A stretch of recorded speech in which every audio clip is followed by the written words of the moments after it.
Yeah. Oh yeah. Wow. Ignorance. Wow. Street Fighter Who's on the 6, same a wave? critically acclaimed fighting game which over the previous summer was one of the hottest games around. Fuck did I just Many would click? praise this long-awaited title for its refined gameplay, decent graphical style, polished roster, as well as its ability to appeal to newcomers and nostalgic players alike. In fact, going one step even further, lots of people would quickly proclaim this as not just the greatest Street Fighter ever made, but the greatest fighting game ever made, period. Just fire This though. raises the question, Street Fighter's fire. if this is the case, why do we hear such little buzz about this one just a few short months removed from its initial release? The mainstream certainly didn't go quiet about Super Smash Bros. Ultimate this quickly, so what on earth has gone wrong here? Let's try and discuss. I don't know, Hello, man. I think ladies Street and Fighter's pretty gentlemen. strong. Big Daddy Top Hat here. How do you guys feel about that? I think Street Fighter is a pretty healthy state. We got players on. We got players. I don't have a problem finding people to fight with. This is why Street Fighter 6 is in trouble. Yeah. With such a negative title for this content, you might be wondering what inspired me to cover this topic in the first place. Well, earlier today, I had a casual video call with my friend Luke Street, who asked me why I hadn't provided. So ignorance.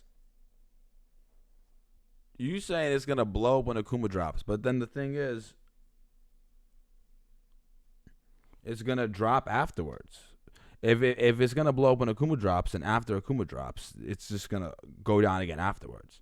So we do need Street Fighter in a healthy state at all times. Did any coverage on the Ed DLC teaser trailer that dropped a few weeks ago? My answer to this was actually pretty simple. I had not even seen the Ed trailer, so it is no wonder that I had made no mention of it. Bear in mind I am a creator who has made literally hundreds of videos covering Street Fighter history, and I got over 20 million views covering Street Fighter 6 content over just this summer alone. Good the shit. fact that this went over Good shit. even my head is concerning to say the least. If I can't motivate myself to follow what's I'm going with you on in that, Street Ignorance. Fighter All games 6, go up and down. how can a more casual fan even contemplate doing so? There must be factors coming into play that are not only limiting mine and our interest in this game, but also affecting our ability to have exposure to Street Fighter 6 promotional content in the first place. Either that, or Ed's character design is so dull in appearance on thumbnails that he flew straight over my head. But more on that shortly. One thing is for sure, no matter what is going on, Capcom have a problem here. And I'm not even talking about the company reaching out to pick Gerard the Completionist to promote Street Fighter 6 over me. Comment below on why you think they saw him as a better representative. Then subscribe. Let's see Swiftly something, moving guys. on, fighting game news sites. Yeah, this guy 166,000 subscribers. Okay, he's doing something right on YouTube. That's for sure. Such as event hubs have already noted Street Fighter 6 drop in popularity late last year, where they would note that there were certain fires that the game's developers should aim to douse to ensure the game remains relevant. They would refer to the glorious summer I mentioned at the start of this video as the Street Fighter 6 honeymoon phase, a period in which the game would receive constant praise and attention on social media. However, as of October 2023, some competitive players were already complaining about problems with some of the gameplay intricacies. However, there are bigger issues at play here which have prevented this game from taking a longer place in the Yo, spotlight. Nacho, what's good? Nacho, yo, does anybody know what he said?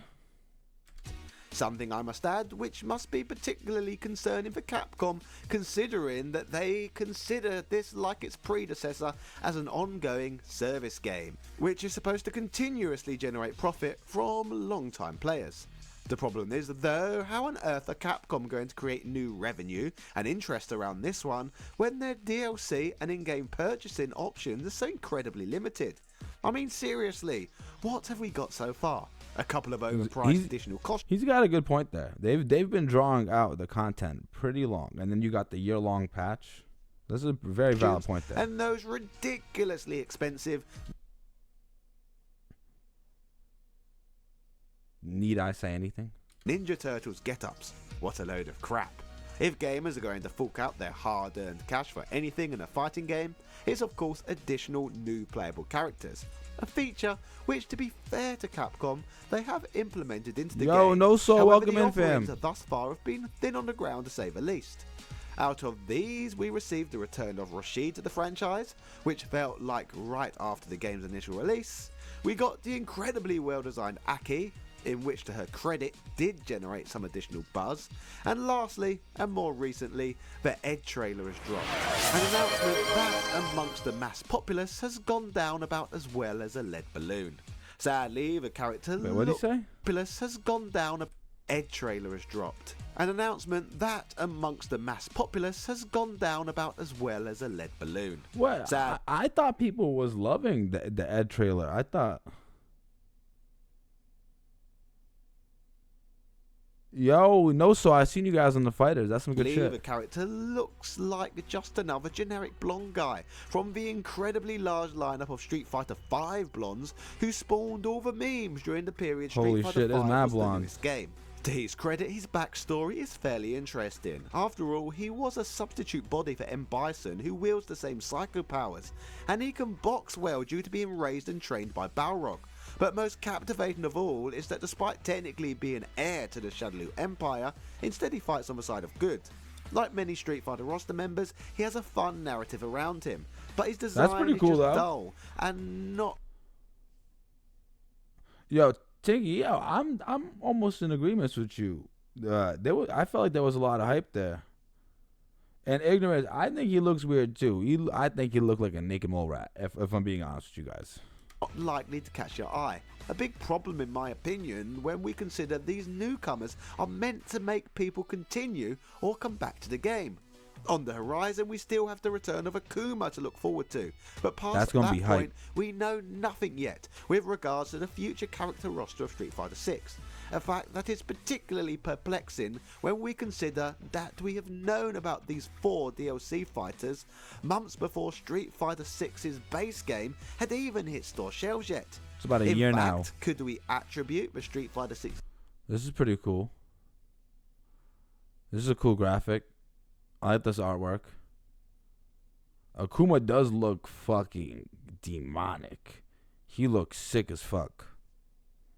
Leaks from early last year as a factor in the lack of interest currently around this game? Let's discuss. There is no question that the character roster is by far one of the most important aspects in ensuring that a fighting game is both popular and marketable, and with an amazing base roster, the fighters present in Street Fighter 6 helped ensure this entry was off to a flying start.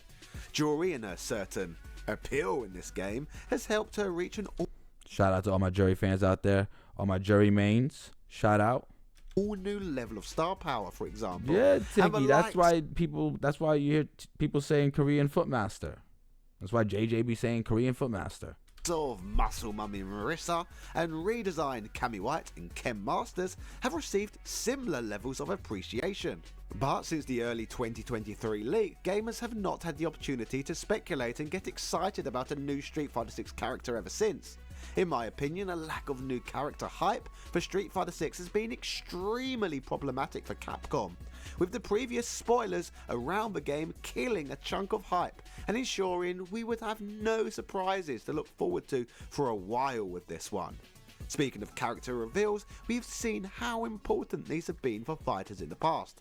Take Super Smash Bros. Ultimate for example, a game that would regularly end up having countless articles and YouTube videos generated about it, prior to nearly like 80 characters. Nintendo Direct, where fans would be chomping at the bit, wondering which... Yo, Tinky, this is funny because this goes back to our argument about whether Smash is a fighting game or not, but here we are in this video. This guy's got 166,000 subscribers, and he's talking about Smash as if it's a fighting game, which is mad funny to me. Fighter was going to be turning up next in the game. This strategy helped Super Smash Bros. Ultimate to remain consistently in the spotlight for years after its release, as gamers were constantly excited to see who could possibly be turning up next.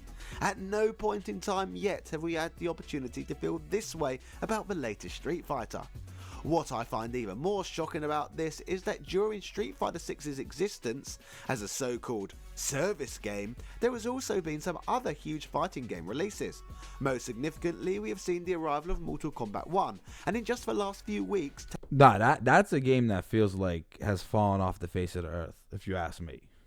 Tekken 8, two fellow fighting game Goliaths with rich character rosters whom players can easily get hyped about. Tekken 8, in both the mainstream and within the fighting game community, is receiving all the attention and accolades at the moment, with some even referring to it as the most exciting Tekken game since Tekken 3. So, when we consider that people are clearly interested in this game at present, with Capcom having a similar offering available on the market, you'd think that as a competitor, they might want to do something to draw attention back to their game, right? Well, you might believe this to be sensible, but Capcom do not believe this to be the case, as they have done next to nothing to draw new excitement around their game. Well, nothing unless we include that underwhelming Ed trailer we already knew was coming anyway, right? How incredibly dull. To further put into perspective how little buzz there is these days around Street Fighter 6, all we need to do is look to the YouTube channel of content creator Maximilian Dude. He has easily the most popular fighting game channel in the world, with him regularly managing to do an incredible job of trend chasing and managing to upload 1 million videos on whatever is most popular and likely to be viewed at present. In the last 2 weeks alone, for example, he has managed to publish well over 30 fighting game videos. And at the time of writing this one, 29 of those were made about Tekken, whereas a measly one up. Yo, Tinky, you're correct about that for sure. He's shown no gameplay so far. Which is of course a reaction video to the Ed trailer. Speaking of the Ed reveal, which I have thoroughly enjoyed dunking on today, the trailer footage has an incredibly sad amount of views for a character reveal.